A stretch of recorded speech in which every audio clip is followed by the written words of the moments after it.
Okay, the next thing we want to look at then is the opposite of myopia, which is hypermetropia or farsightedness. Like I said, I will usually use the term farsightedness or long-sighted, but you need to be able to recognize and use that term as well. So it's the opposite to myopia. So myopia is where people can see things that are close but can't see things that are far away. I.e., they have a normal near point, but their far point is not infinity.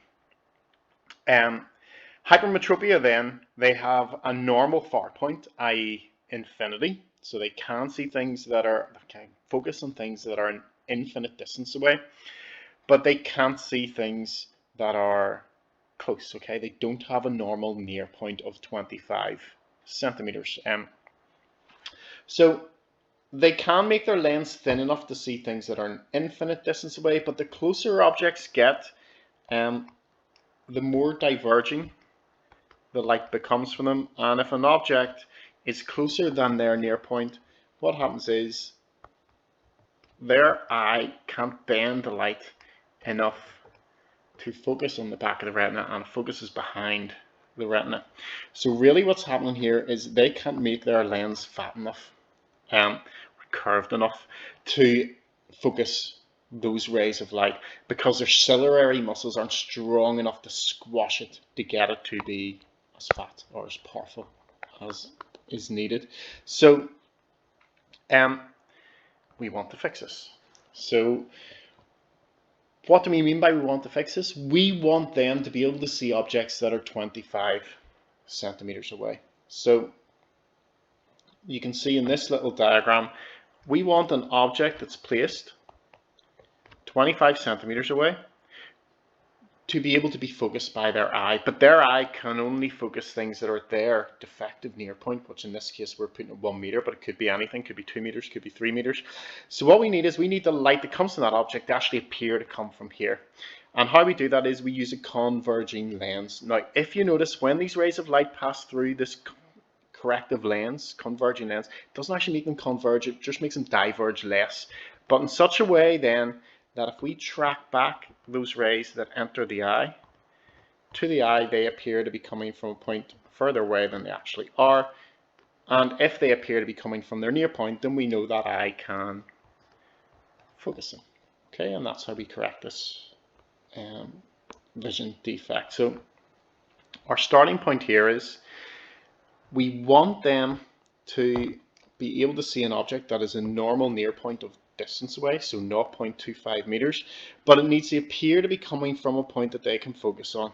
So their near point, which is 1 meter, but remember V is always negative, same side of the lens as the object, so V is negative for corrective vision questions, and we're trying to find out what focal length of the lens. We'll fix that.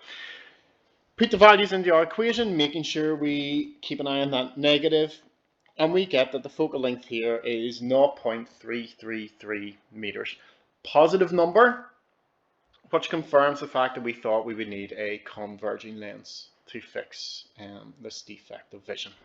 Okay, but once again, this person can now see things a normal near point away of 25 centimeters. They used to have a defective near point. We have fixed that, but once again, they used to be able to see things an infinite distance away, but that lens is going to have an effect on that as well. So to see the effect it has on their far point, what we want to find out is how far away, what's the furthest distance an object could be.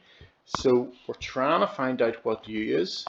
So when they're wearing that focal length of lens, so the same as in the previous question, the light would appear to come from the furthest point they can focus on, which is infinity. Now we say V is always minus, let's put it minus infinity, but in fact it doesn't matter, because when we put that into this equation, we have 1 over U minus 1 over infinity. 1 over infinity is 0, so it doesn't actually matter if we plus or minus it. But what we find out is here, the furthest distance they can now see is 33 centimeters away. So it's had quite a dramatic change on their far point, which is why we sometimes call these glasses reading glasses, because you would just put them up on to see things that are up close, but you wouldn't do it if you were driving a car. Okay, you'd be able to see the dashboard, maybe you'd be able to see what speed you're hitting into things at, but you wouldn't be able to see things that you're hitting into. So these do fix the problem with the near vision, but they have a negative effect on the person's long sight. Okay, so try these questions below, and I'll put the answers beside them. You can see if you're matching with mine, and then once you've done that, try the questions from the textbook and the question book.